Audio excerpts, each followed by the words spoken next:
Hello student, career builder mathematics में आपका बहुत बहुत स्वागत है। स्टार्ट कर रहे हैं आज अपने परसेंटेज की class second R S Agarwal book में से।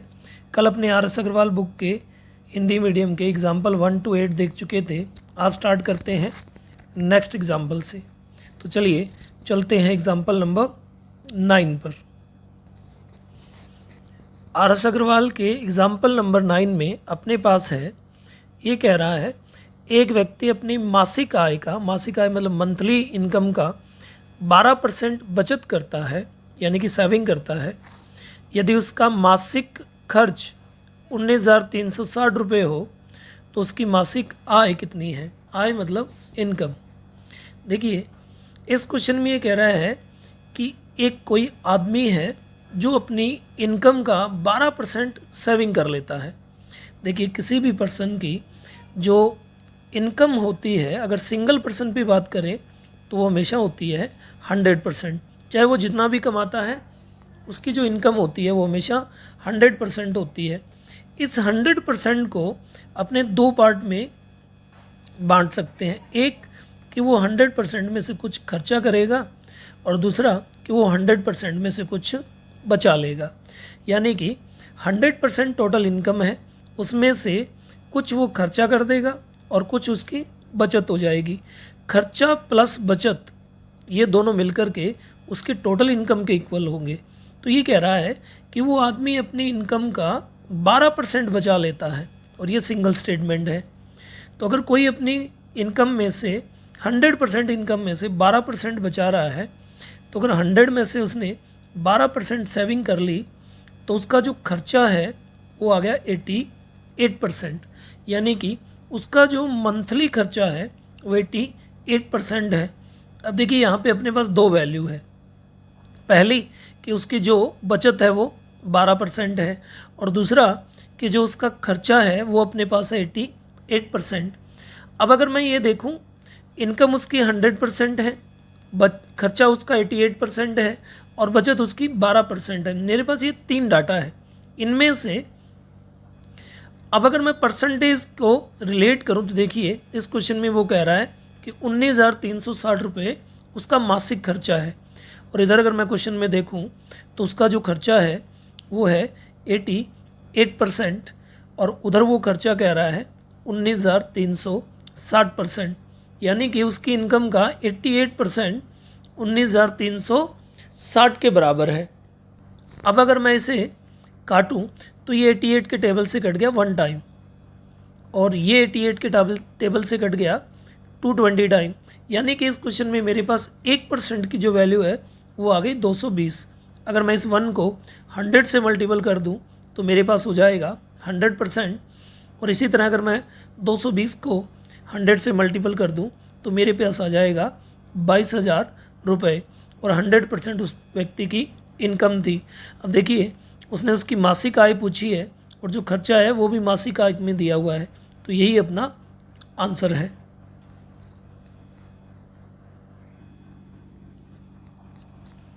नेक्स्ट क्वेश्चन है अपने पास आर एस अग्रवाल का एग्जाम्पल नंबर 10। इसमें ये कह रहा है एक मेज़ के अंकित मूल्य में 8% की कटौती करने पर इसका मूल्य 4600 रुपये है। इसका अंकित मूल्य क्या है। देखिए अंकित मूल्य का मतलब है MRP। अंकित मूल्य का मतलब है MRP। देखिए किसी भी वस्तु पर जो कॉस्ट प्राइस से बढ़ाकर के लिखा जाता है, उसके खरीद मूल्य से जो बढ़ाकर के लिखा जाता है वो होता है अंकित मूल्य। तो मैंने मान लिया कि जो अंकित मूल्य है उस प्रोडक्ट का वो है 100%। उस प्रोडक्ट का अंकित मूल्य MRP कितना है 100%। ये कह रहा है अंकित मूल्य पर 8% की कटौती करने पर, कटौती का मतलब डिस्काउंट। देखिए 100% का वो प्रोडक्ट था, उसमें से 8% की कटौती कर दी गई तो वो प्रोडक्ट रह गया 92% का। यानी कि 8% की कटौती के बाद परसेंटेज में उस प्रोडक्ट की वैल्यू रह गई 92% और उधर वो कह रहा है कि इसका जो मूल्य है वो कितना हो गया 4600 रुपये। यानी कि अपने पास में 92% की जो वैल्यू है वो 4600 है। एक बार दोबारा से समझिए कि 100% का प्रोडक्ट था, 8% की छूट हो गई तो प्रोडक्ट कितने का रह गया 92% का, उधर वो कह रहा है प्रोडक्ट रह गया 4600 का, तो 92% की वैल्यू मेरे पास आ गई 4600 रुपये। अब अगर मैं दोनों तरफ 23 से काट दूँ तो ये 23 के टेबल से कट गया 4 पर, और ये 23 के टेबल से कट गया 200 पर। देखिए 4% की वैल्यू आ गई 200। मैं इस 4% को 25 से गुणा करता हूँ तो मेरे पास आ गया 100%, और अगर मैं 200 को भी 25 से गुणा कर दूँ तो मेरे पास आ जाएगा 5000 रुपये, और यही अपना आंसर है। उसने पूछा था अंकित मूल्य कितना है, और अपने अंकित मूल्य को माना था 100%, और 100% की जो वैल्यू अपने पास आई वो आई 5000 रुपये। नेक्स्ट क्वेश्चन अपने पास RS अग्रवाल का एग्जाम्पल नंबर 11। इस क्वेश्चन में ये कह रहा है यदि ए की आय मतलब इनकम, ए की आय बी की आय से 25% अधिक हो तो बी की आय ए की आय से कितने प्रतिशत कम है। देखिए इस टाइप के क्वेश्चन को करने के लिए पहले अपने कुछ रूल्स देखते हैं। इन रूल्स को आराम से देखिएगा।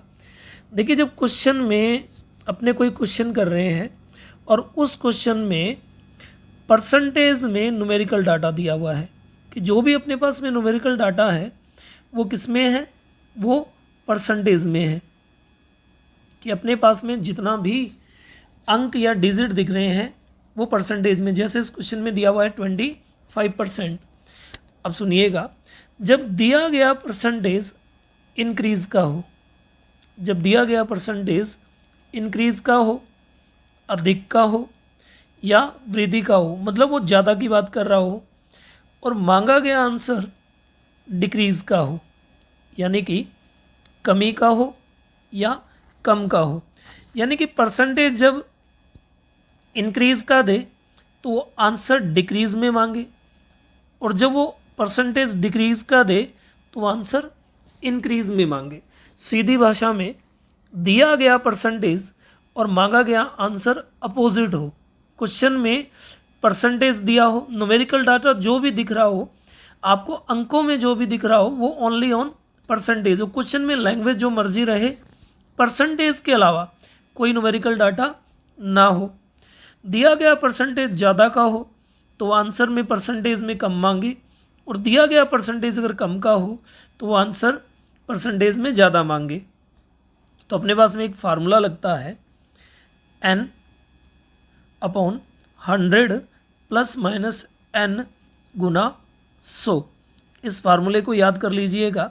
दिया गया परसेंटेज सिंगल हो, एक बार फिर से सुनिए, दिया गया परसेंटेज सिंगल हो और मांगा गया आंसर उसका अपोजिट हो, ज़्यादा का दे तो कम का मांगे और कम का दे तो ज़्यादा का मांगे, तो आप उस परसेंटेज की वैल्यू n मान लीजिए, या n इक्वल टू वो परसेंटेज रख लीजिए। तो इस क्वेश्चन में मेरे पास में जो परसेंटेज है वो है 25%, तो मैंने n की वैल्यू रख ली 25%। अब आप गौर से देखिए, दिया गया परसेंटेज है ज़्यादा का और वो आंसर मांग रहा है कम का, यानी कि परसेंटेज जैसा दिया है उससे अपोजिट आंसर मांग रहा है। तो मैं ये फार्मूला अप्लाई कर देता हूँ। n का मतलब है 25, इनटू में मेरे आ गया 100, और अपॉन में लिख लेता हूँ 125। अब देखिए बीच में मेरे पास यहाँ दोनों सिंबल है, प्लस का भी है और माइनस का भी है। तो आप परसेंटेज देखिए इस क्वेश्चन में जो दिया हुआ वो किसका है, तो यहाँ लिखा हुआ है 25% अधिक। अगर अधिक है तो मैं बीच में प्लस का सिंबल लगा दूंगा, अगर ये कम होता तो मैं बीच में माइनस का सिंबल लगा देता। जैसा परसेंटेज दिया है, ज़्यादा का दिया है तो नीचे प्लस का सिंबल यूज़ करोगे, और कम का दिया है तो नीचे 100 के साथ माइनस का सिंबल यूज़ करोगे। तो अपने पास में ये बन जाएगा, इसको अगर सॉल्व करें तो यह आ जाएगा 25 अपॉन 125 इंटू 100, और जैसे मैं इसे काटूंगा तो ये कटा 5 पे और ये कट गया 20 पे, तो मेरा आंसर आ गया 20% कम या 20% डिक्रीज। यही मेरा आंसर है। नेक्स्ट क्वेश्चन है अपने पास RS अग्रवाल का एग्जाम्पल नंबर 12। ये कह रहा है यदि A की ऊंचाई B की ऊंचाई से 20% कम है तो B की ऊंचाई A की ऊंचाई से कितने प्रतिशत अधिक है। अगर मैं पिछले सेम 11 नंबर एग्जाम्पल के रूल पे जाऊं तो मेरे पास दिया गया जो परसेंटेज है वो है 20%, और ये 20% है कम का, यानी कि डिक्रीज़ का।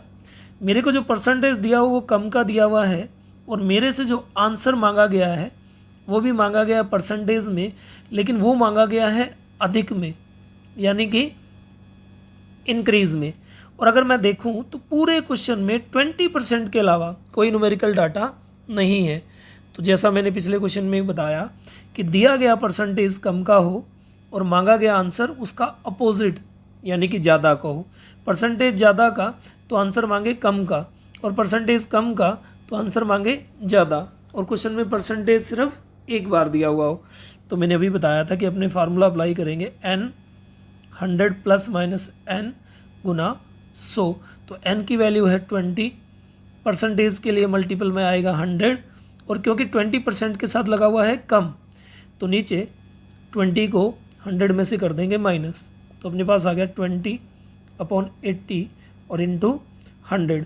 मैं जैसे ही इसे सॉल्व करूँगा तो ये 20 से कटा 4 पे, और ये 4 से कट गया 25, तो मेरा आंसर आ गया 25% अधिक।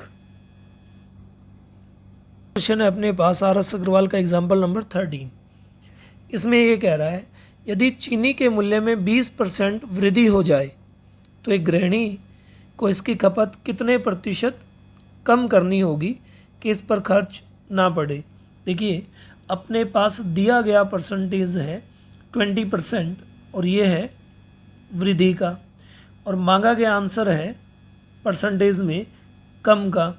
तो मैंने जैसा आपको बताया कि दिया गया परसेंटेज और मांगा गया आंसर अगर अपोजिट हो तो फार्मूला लगता है n 100 प्लस माइनस n गुना 100।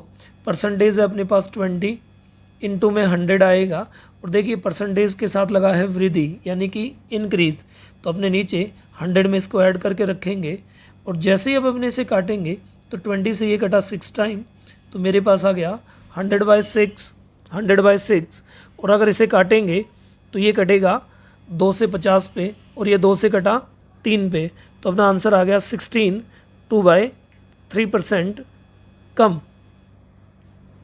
नेक्स्ट क्वेश्चन है अपने पास RS अग्रवाल का क्वेश्चन नंबर 14। इसमें ये कह रहा है चीनी के मूल्य में 10% कमी होने पर इसकी खपत में कितने प्रतिशत वृद्धि करनी होगी कि इस मद में खर्च पर कोई परिवर्तन ना हो। तो देखिए दिया गया परसेंटेज अपने पास है कम का, और मांगा गया आंसर है अपने पास ज़्यादा का, वृद्धि का। तो n की वैल्यू अपने पास है इस क्वेश्चन में 10%, और ये है डिक्रीज़ की या कमी की। तो अपने इसमें फार्मूला अप्लाई कर देते हैं same, n 100 plus minus n गुना 100। तो n अपने पास है 10, और क्योंकि यहाँ पे 10% डिक्रीज़ है, कमी है, तो नीचे 100 में से माइनस होके आएगा 90 और गुना 100। याद रखिएगा अगर परसेंटेज कम का है तो नीचे माइनस करेंगे, और परसेंटेज ज़्यादा का है तो अपने नीचे प्लस करेंगे। तो यहाँ है 10% कमी, जैसा परसेंटेज के साथ वर्ड लिखा होगा अपने वैसा ही करेंगे। अब जैसे ही मैं इसको काटता हूँ तो 0 से 0 कैंसिल हुआ, ये आ गया 100/9, और इसको मैं लिख सकता हूँ 1/9% वृद्धि, और यही अपना आंसर है। नेक्स्ट क्वेश्चन है अपने पास में RS अग्रवाल का एग्जाम्पल नंबर 15। इस क्वेश्चन में ये कह रहा है सनी को एक परीक्षा में उत्तीर्ण का मतलब पास होने के लिए 36% अंक प्राप्त करने थे। उसने 24% अंक प्राप्त किए तथा 9 अंकों से अनुत्तीर्ण रहा, यानी कि वो फेल हो गया। तो पूर्णांक ज्ञात कीजिए। पूर्णांक का मतलब उस एग्ज़ाम के मार्क्स पता कीजिए। देखिए इस क्वेश्चन में जो सनी है वो एक स्टूडेंट है, और याद रखिए जो सनी है वो एक सिंगल स्टूडेंट है, एक ही स्टूडेंट की बात हो रही है। देखिए जब किसी क्वेश्चन में एक ही स्टूडेंट की पास बात हो रही हो तो याद रखिएगा इस टाइप के क्वेश्चन में पास का परसेंटेज हमेशा दिया होगा, कि जब किसी क्वेश्चन में एक ही स्टूडेंट की बात हो रही होगी तो उस क्वेश्चन में पास का परसेंटेज हर हाल में दिया होगा। अब यहाँ पे क्वेश्चन 2 टाइप का बनेगा। टाइप फर्स्ट कि स्टूडेंट एक है और उसमें पास का परसेंटेज दिया हुआ है और परसेंटेज एक ही बार है। जो परसेंटेज है वो कितनी बार है? एक बार। अगर परसेंटेज एक है तो अपने पास में जो मार्क्स हैं वो 2 बार होंगे। वो मार्क्स हैं वो कितनी बार होंगे? 2 टाइम्स होंगे। अपनी बार मार्क्स 2 बार होंगे। दोबारा सुन लीजिए, अगर स्टूडेंट एक ही है तो उसमें पास का परसेंटेज हमेशा दिया होगा, और अगर क्वेश्चन में पास का परसेंटेज दिया हुआ है, एक ही परसेंटेज दिया हुआ है, तो याद रखिएगा उसमें मार्क्स 2 बार दिए होंगे। अगर वो मार्क्स फेल के हैं तो अपने उन मार्क्स को ऐड करके उस परसेंटेज के इक्वल रख देंगे, और अगर वो मार्क्स पास के हैं या एक्स्ट्रा पास लेकर के बात कर रहा है वो क्वेश्चन में, वो या तो पास का दे रहा है या एक्स्ट्रा मार्क्स लेके पास होने की बात कर रहा है, तो हमने उन मार्क्स को माइनस करके उस परसेंटेज के बराबर रख देंगे और 100% फाइंड कर लेंगे, और जो आएगा वो अपना आंसर आएगा। और इसी क्वेश्चन में एक दूसरा टाइप आएगा, टाइप सेकंड, जिसमें परसेंटेज 2 बार दिए होंगे। परसेंटेज कितनी बार दिया होगा? 2 बार। जिस क्वेश्चन में परसेंटेज 2 बार दिया होगा उसमें मार्क्स या अंक या नंबर एक ही बार दिए होंगे। तो इस क्वेश्चन में कुछ नहीं करना, उस परसेंटेज का डिफरेंस करना है, अंतर करना है, और जो भी मार्क्स है वो इसके इक्वल रख देने हैं। बस ये 2 ही कंडीशन बनती है, थर्ड कंडीशन इसमें नहीं बनती। तो अगर मैं इस क्वेश्चन को देखूं तो इस क्वेश्चन में वो कह रहा है सनी को पास होने के लिए कितना परसेंटेज चाहिए? 36, और उसने कितने परसेंट अंक लिए? 24%। तो देखिए इसमें सनी एक ही स्टूडेंट है, अपने बात कर रहे थे सिंगल स्टूडेंट, तो इसमें सनी कितना है? Single student. और इसमें परसेंटेज कितनी बार दिया हुआ है? 2 बार। तो जैसा मैंने बताया इस क्वेश्चन में 36% जो है वो पास का परसेंटेज है, और सनी ने जो लिए वो है 24%। तो मैंने जैसा बताया कि जब 2 परसेंटेज हो तो दोनों को माइनस करिए, और इनका जो भी गैप आता है, जो भी डिफरेंस आता है, उसके बराबर आप वो जितने मार्क्स से पास या फेल हो रहा है वो बराबर में रख दीजिए। सीधी भाषा में कि पास होने के लिए कितना चाहिए था? 36%। सनी ने कितने लिए? 24%। अब पास होने के लिए एग्ज़ाम में चाहिए 36% और सनी ने लिए 24%, तो सीधी सी बात है सनी फेल हो गया। 36 वाले ने 24 लिए तो कितने से फेल हो गया? 12% से। उधर वो बोल रहा है कितने से फेल हो गया? 9 मार्क्स से। अब देखिए 12% की वैल्यू है मेरे पास में 9। अगर मैं दोनों साइड में 3 से काट दूं, तो अगर मैं 12 को 3 से काटता हूं तो ये बनेगा 4%, और अगर मैं 9 को 3 से काटता हूं तो ये बनेगा 3, यानी कि 4% की वैल्यू आ गई 3 मार्क्स या 3 मार्क्स। अब अगर मैं 4 को 25 से गुणा कर दूं तो ये बन जाएगा 100%, और अगर मैं 3 को 25 से गुणा कर दूं तो ये बन जाएगा 75 मार्क्स। और अपने को पता है कि किसी भी एग्ज़ाम में 100% से ज़्यादा मार्क्स नहीं होते, तो यही अपना आंसर है कि इस एग्ज़ाम में पूर्णांक कितने थे? 75। नेक्स्ट क्वेश्चन है अपने पास में आर एस अग्रवाल का एग्जाम्पल नंबर 16। इसमें ये कह रहा है एक परीक्षा में एक छात्र ने 30% अंक लिए तथा वह 45 अंकों से अनुत्तीर्ण हो गया, यानी कि फेल हो गया। दूसरे छात्र ने 42% अंक लिए जो उत्तीर्ण होने के लिए आवश्यक न्यूनतम अंकों से 45 अंक अधिक थे, यानी कि वो 45 मार्क्स एक्स्ट्रा लेकर के पास हो गया। ये कह रहा है पूर्णांक तथा उत्तीर्ण होने के लिए न्यूनतम अंक ज्ञात कीजिए। पूर्णांक मतलब वो कह रहा है ये एग्ज़ाम हाईएस्ट कितने मार्क्स का था वो पता करना है, और उत्तीर्ण यानी कि पास होने के लिए जो मार्क्स चाहिए वो पता करने हैं, यानी कि एग्ज़ाम कितने मार्क्स का था और पास होने के लिए जो मार्क्स चाहिए वो अपने को चाहिए। देखिए ये क्वेश्चन पिछले क्वेश्चन थे थोड़ा अलग है, उसमें सिंगल स्टूडेंट था और पास का परसेंटेज दिया हुआ था, लेकिन इस क्वेश्चन में स्टूडेंट 2 है।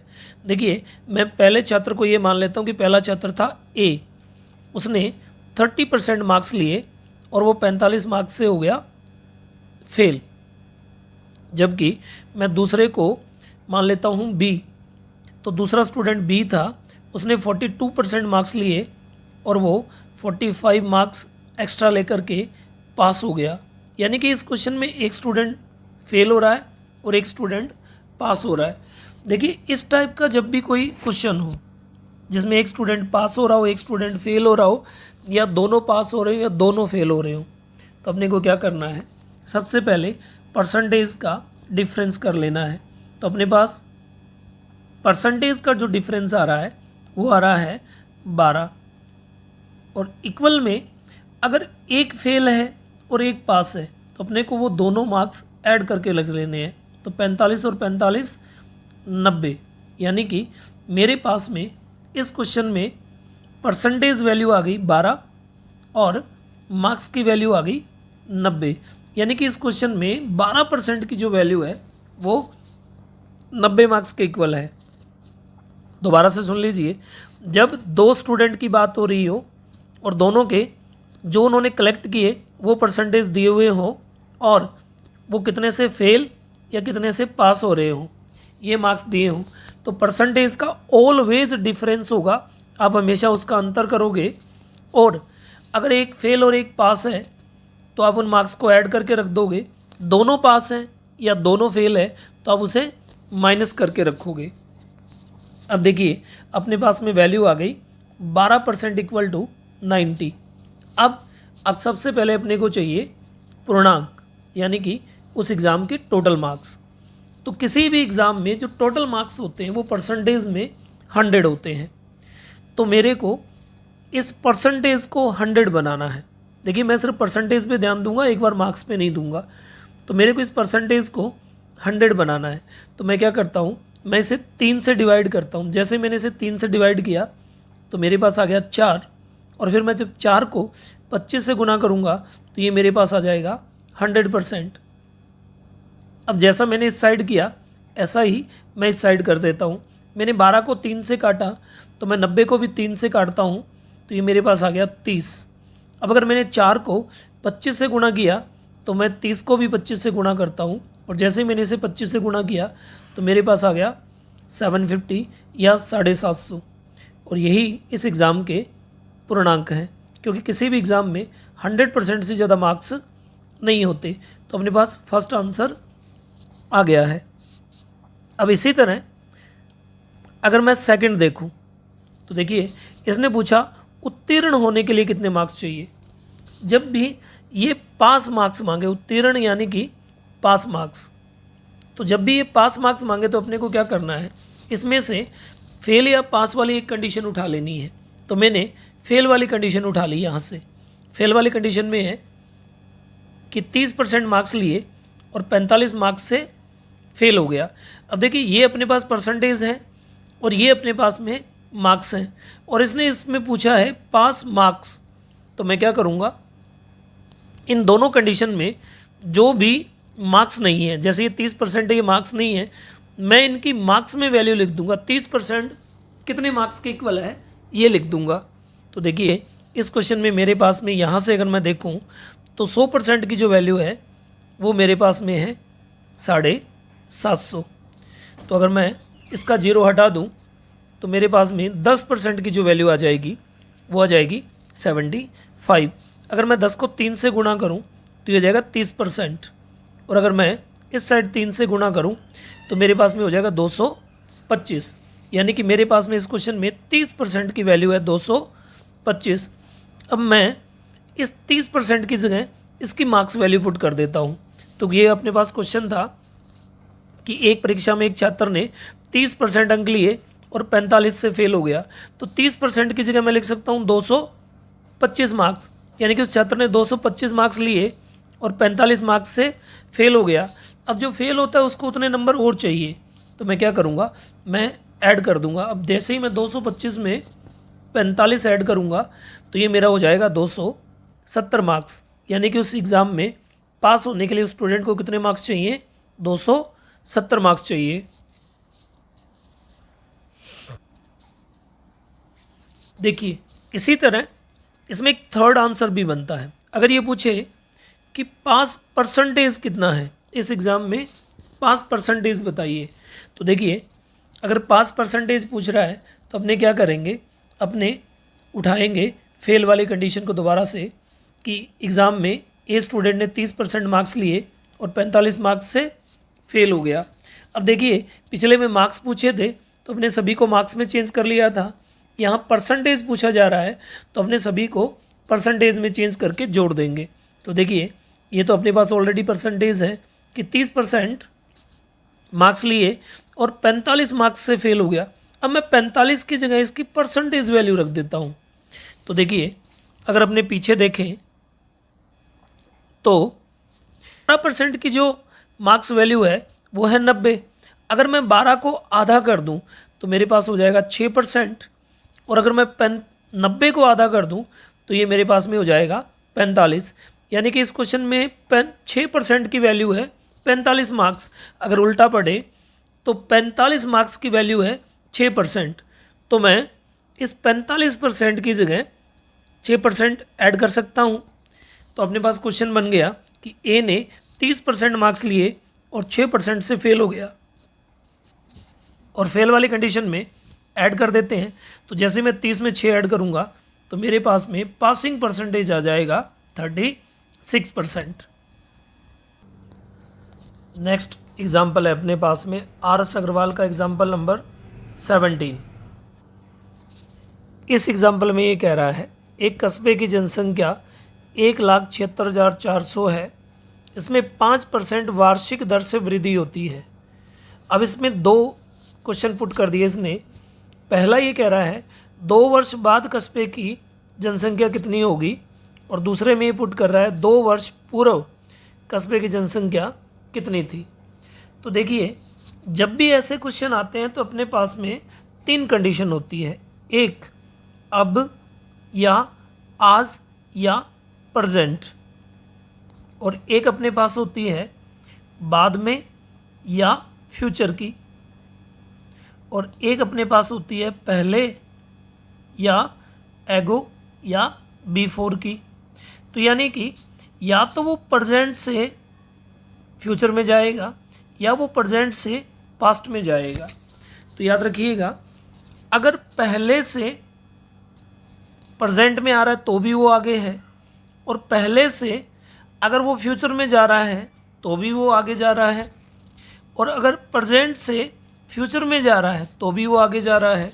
सीधी भाषा में अगर बाद की कोई भी चीज़ पूछे, अगर वो पूछे बाद में कितना होगा जैसे कि पहले में पूछा है, तो अपने हमेशा क्वेश्चन को संख्या से स्टार्ट करेंगे, और अगर पहले का पूछा है तो अपने क्वेश्चन को हमेशा एक्स से स्टार्ट करेंगे।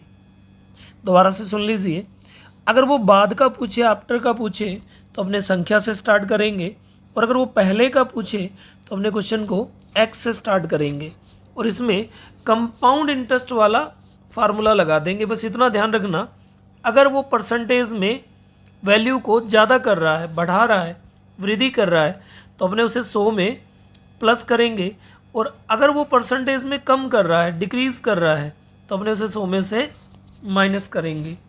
तो चलिए इस क्वेश्चन को स्टार्ट करते हैं। देखिए पहली कंडीशन में ये कह रहा है 2 वर्ष बाद, यानी कि इसने बाद का पूछा है।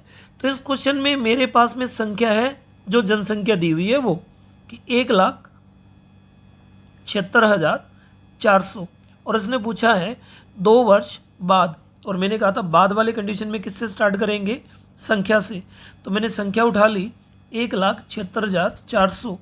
अब देखिए 5% की वृद्धि कर रहा है, तो पहले साल मैं 100 में 5 जोड़ दूंगा, 105/100 ये पहले साल के लिए, और 105/100 दूसरे साल के लिए, क्योंकि इसने एक ही बार में लिख दिया कि 5% की वृद्धि हो रही है, तो दोनों साल वृद्धि हो रही है।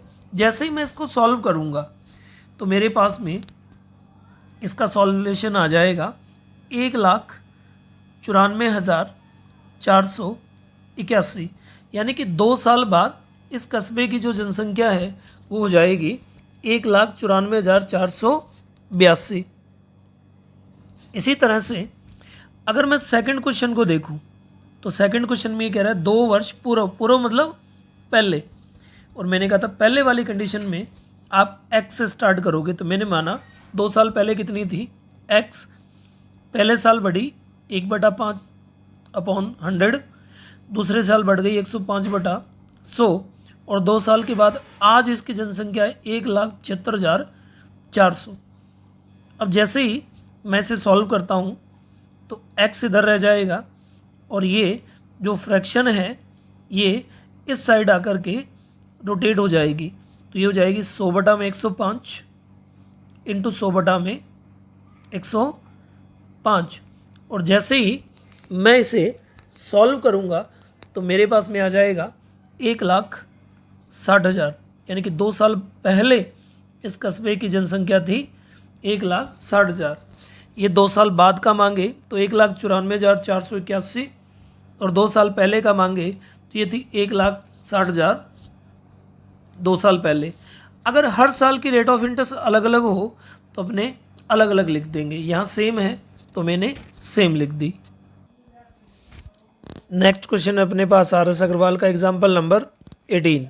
ये कह रहा है एक मशीन 1,20,000 रुपये में खरीदी गई, इसका 10% वार्षिक दर से अवमूल्यन हो जाता है, 2 वर्ष बाद इस मशीन का मूल्य क्या होगा।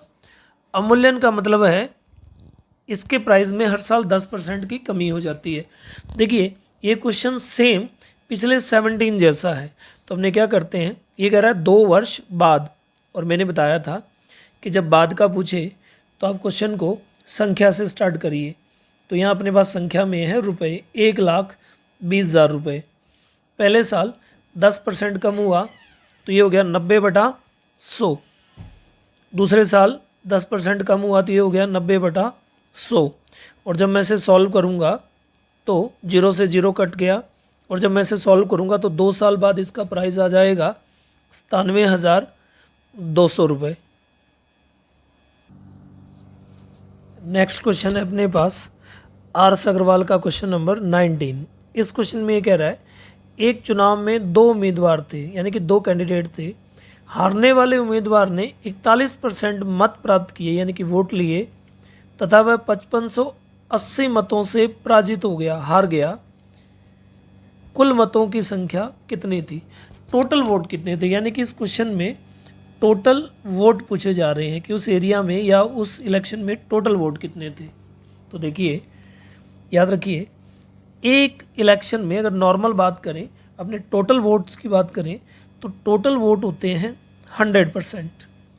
और ये कह रहा है इसमें 2 कैंडिडेट थे, तो मैं पहले कैंडिडेट को x मान लेता हूँ और सेकंड कैंडिडेट को y मान लेता हूँ। अब ये कह रहा है कि हारने वाले ने 41% वोट कलेक्ट किए।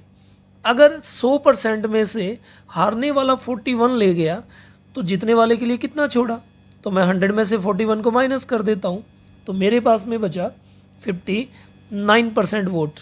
अब सीधी बात कर लेते हैं कि 100 वोट थे, मान लीजिए 100 में से जीतने वाला ले गया 59% वोट और हारने वाला ले गया 41% वोट, तो हार जीत कितने से हुई।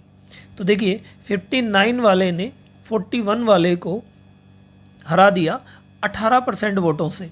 इन दोनों का जो डिफरेंस है वही तो हार जीत है, तो इन दोनों का जो डिफरेंस है वो है 18%, यानी कि जीतने वाला 18% से जीत गया और हारने वाला 18% से हार गया। तो हार जीत अपने से हुई 18% से। अब देखिए अपने पास में 3 टाइप के वोट आ गए। जीतने वाले को वोट मिले 59%, हारने वाले को वोट मिले 41%, और हार जीत हो गई 18% से। और इधर ये क्वेश्चन में कह रहा है 5580 मतों से पराजित हो गया, यानी कि हार गया। और यहाँ अगर देखें तो 18% से हार गया, यानी कि इस क्वेश्चन में 18% की जो वैल्यू है वो है 5580 वोट, यानी कि हारने वाला 18% से हार गया, उधर वो कह रहा है 5580 वोटों से हार गया। अगर 18% की वैल्यू 5580 है तो मैं इसे 18 से काट देता हूँ तो ये कट गया 1% पे, और इधर अगर मैं 18 से काट देता हूँ तो ये कट गया 310 पे, यानी कि इस इलेक्शन में 1% की जो वैल्यू है वो 310 वोट है। तो अगर मैं 1 को 100 से गुणा करूँ तो ये हो जाएगा 100%। तो अगर मैंने इधर 100 से गुणा किया तो मैं 310 को भी 100 से गुणा कर देता हूँ तो मेरे पास आ गया 31,000 वोट। और क्योंकि किसी भी इलेक्शन में वोट 100% होते हैं तो मेरे पास वोटों की संख्या आ गई 31,000 वोट।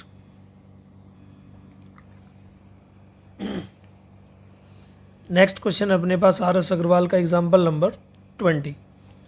इस क्वेश्चन में ये कह रहा है एक चुनाव में 2 उम्मीदवार थे। एक उम्मीदवार ने कुल वेद मतों का 55% मत प्राप्त किए तथा 20% मत अवैध घोषित कर दिए गए।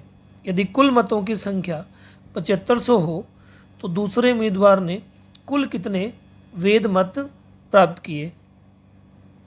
देखिए इस टाइप के क्वेश्चन में अपने देखते हैं, ये क्वेश्चन 2 कैटेगरी में बटा हुआ है। पहला, कुल मत का मतलब है टोटल वोट।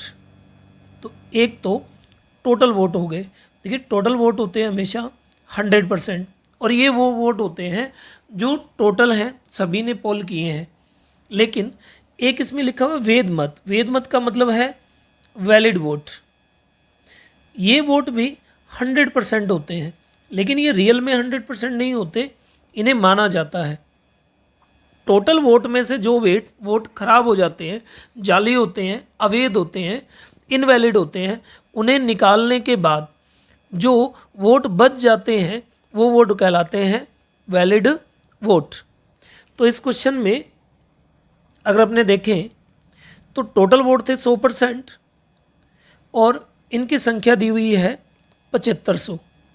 तो अगर 100% की वैल्यू 7500 है और ये कह रहा है 20% मत अवैध हो गए, तो देखिए 10% की वैल्यू 7500। तो अगर मैं यहाँ से एक ज़ीरो हटा दूँ तो मेरे पास 10% बचेगा।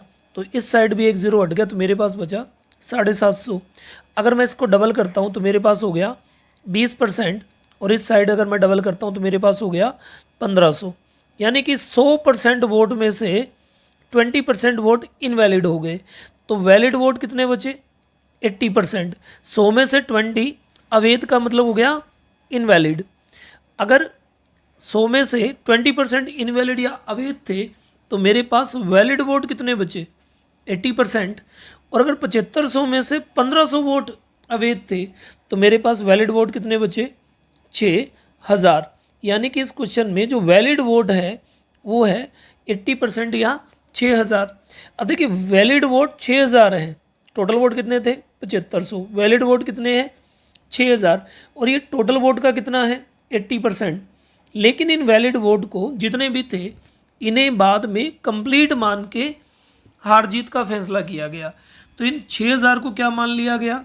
वैलिड या पूरे वोट मान लिया गया। तो ये 6000 वोट क्या हो गए? Valid vote.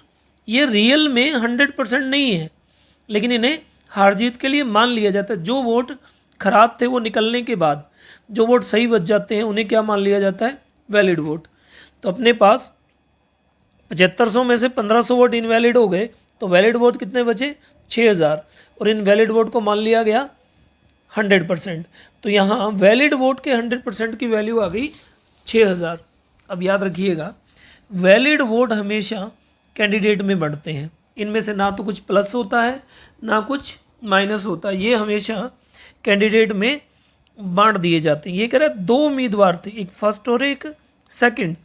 और ये कह रहा है पहले कैंडिडेट ने वैलिड वोट का कितना लिया? 55%। अगर 100 में से वैलिड के 100 में से फर्स्ट कैंडिडेट 55% ले गया तो 100 में से 55 को निकालेंगे तो सेकंड कैंडिडेट के लिए उसने कितने छोड़े? 45% वोट। याद रखना वैलिड वोट सिर्फ कैंडिडेट में बढ़ते हैं और कहीं नहीं बढ़ते। तो पहले कैंडिडेट को मिले 55%, दूसरे को मिला वैलिड का 45%। अब देखिए वैलिड के 100% की जो वैल्यू है वो है 6000। अगर मैं इसको आधा कर दूं तो 50% की वैल्यू इधर भी आधा कर दूं तो मेरे पास आ गई 3000। अगर मैं 50 का जीरो हटा दूं तो मेरे पास बच गया 5। और अगर मैं 3000 का जीरो हटा दूं तो मेरे पास बच गया 300। यानी कि 100% 6000 के बराबर, 50% 3000 के बराबर और 5% 300 के बराबर। अब देखिए मेरे पास में इसने पूछा दूसरे उम्मीदवार को कुल कितने मिले, तो देखिए दूसरे उम्मीदवार को मिल रहा है 45%। अगर मैं 50 में से 5 को निकाल दूं, अगर मैं 50 में से 5% निकालूं तो कितना बचेगा? 45%। तो अगर इधर मैंने 50 में से 5 निकाला तो इधर 3000 में से कितना निकाल दूं? 300। तो मेरे पास कितना बचेगा? 2700 वोट, यानी कि सेकंड कैंडिडेट को वैलिड वोट का कितना मिला, 2700 वोट। नेक्स्ट क्वेश्चन अपने पास में RS अग्रवाल का एग्जाम्पल नंबर 21। इस क्वेश्चन में ये कह रहा है, एक चुनाव में 2 उम्मीदवार थे। इस चुनाव में 8% मतदाताओं ने अपने मत का प्रयोग नहीं किया। जीतने वाले उम्मीदवार ने कुल मतों के 48% मत लेकर के दूसरे उम्मीदवार को 1100 मतों से पराजित कर दिया। इस चुनाव में कुल कितने मतदाता थे, यानी कि टोटल वोटर कितने थे। देखिए, ये क्वेश्चन टोटल वोट वाला है, वैलिड वोट या वैध मत वाला नहीं है। और जैसा कि अपने को पता है कि टोटल वोट होते हैं 100%। टोटल वोट थे 100%। 100% में से 8% वोटर ने वोट का यूज़ नहीं किया। अगर 100 में से 8% ने वोट का यूज़ नहीं किया तो वोट पॉल करने के लिए कितने कैंडिडेट आए, 92%, यानी कि 92% वोटर ने अपने वोट का यूज़ किया है। और ये कह रहा है कि जीतने वाले उम्मीदवार ने कुल मतों के 48% मत लेकर के दूसरे को 11 से हरा दिया, यानी कि 92% में से जीतने वाला कैंडिडेट ले गया 48% वोट, तो उसने हारने वाले कैंडिडेट के लिए कितने परसेंट वोट छोड़े, तो उसने हारने वाले कैंडिडेट के लिए वोट छोड़े।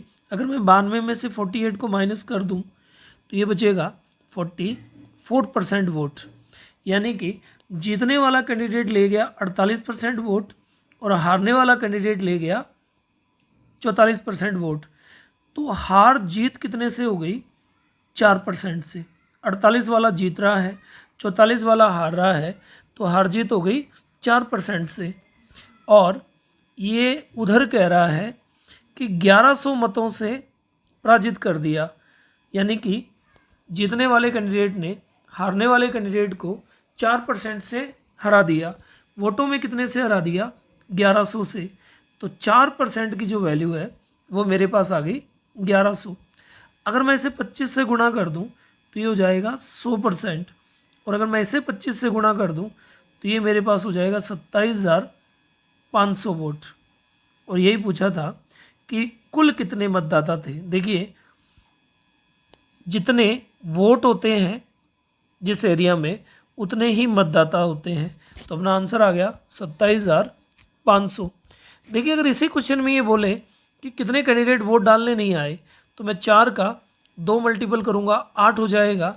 तो मैं 11 का जैसे ही 1100 का 2 मल्टीपल करूँगा तो मेरे पास हो जाएगा 2200 कैंडिडेट या 2200 वोट।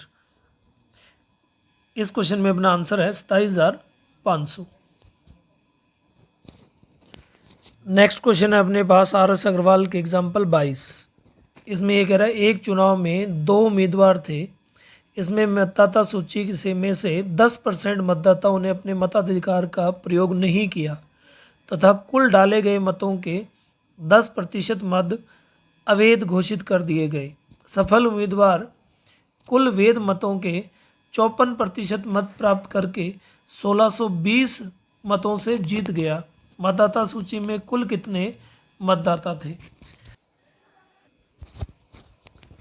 देखिए, अगर इस क्वेश्चन को करें तो इस क्वेश्चन में एक अपने पास में है वैलिड वोट, और जो वैलिड वोट होते हैं वो 100% माने जाते हैं, और दूसरा अपने पास में है टोटल वोट। रियल में टोटल वोट ही होते हैं।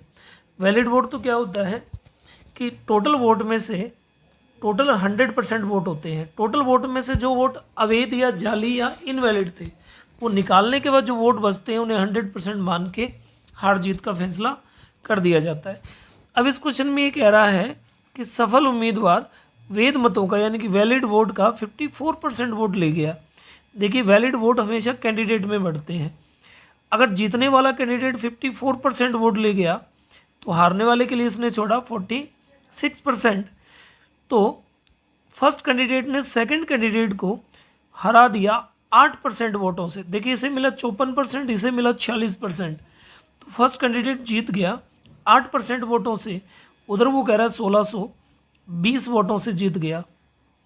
अगर मैं इससे 100% बना लूँ तो यहाँ से 100% की वैल्यू आ जाएगी 20,250 वोट, यानी कि मेरे पास में वैलिड वोट की जो वैल्यू है वो आ गई 20,250। अब अपने को पता है कि वैलिड वोट टोटल वोट नहीं होते, ये माने जाते हैं कि जिन वोटों पे हार जीत का फैसला हुआ वो वोट थे 20,250। अब अपने आते हैं टोटल वोट पे। देखिए टोटल वोट है 100%, ये कह रहा है 10% मतदाताओं ने मत का प्रयोग ही नहीं किया। तो अगर 100% टोटल थे और 10% ने मत का या वोट का यूज़ ही नहीं किया तो बाकी वोट कितने बचे? तो वोट डालने कितने आए? 90% कैंडिडेट। और फिर ये कह रहा है कुल डाले गए मतों का 10% अवैध था। लेकिन 90% वोट डाले गए या पोल हुए, इनका 10%, 90 का 10% हो जाएगा 9% वोट। 9% वोट क्या हो गए? इनवैलिड या अवैध। अगर 90 में से 9% वोट इनवैलिड थे तो वैलिड वोट कितने बचे? 81%। यानी कि जिन वोटों पे हार जीत का फैसला हुआ वो वैलिड वोट कितने थे? 81%। अब देखिए अपने पास वैलिड वोट है 81%, इधर ये कह रहा है वैलिड वोट कितने हैं?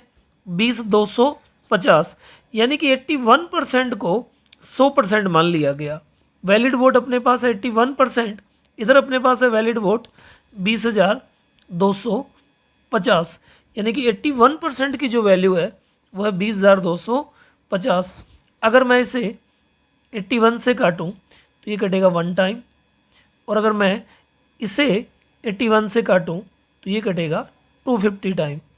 अब अगर मैं इसे 100 से गुणा कर दूं तो ये बन जाएगा 100%, और अगर इसे 100 से गुणा कर दूं तो ये बन जाएगा 25,000।